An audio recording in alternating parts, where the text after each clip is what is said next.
আমরা আরেকটা অঙ্ক দেখব x to the power x equal to 4 to the power 32।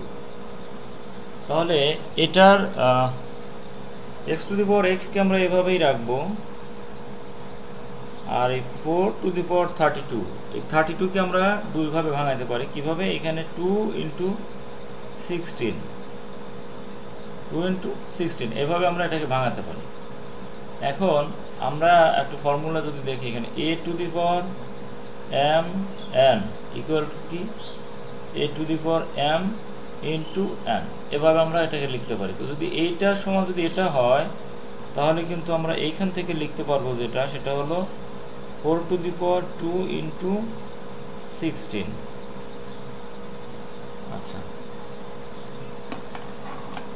তো এরপরে আমরা যেটা করব, x to the power x equal two কি, এখানে 4 এর উপর স্কোয়ার মানে কি 4 ইন্টু 4, তারপরে কি 16,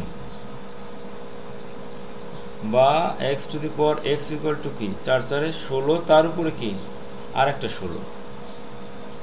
ওকে, এখন এখানে কি আছে x to the power x, এখানে আছে 16 টু দি পাওয়ার 16। তো আমরা একটা ফর্মুলা এখানে দেখব, y two the power y equal to কি n two the power n। এই ফর্মুলাতে আমাদের কি হয়, y ইকুয়াল টু n হয়, যেখানে n সমান কি গ্রেটার দেন অর ইকুয়াল 1।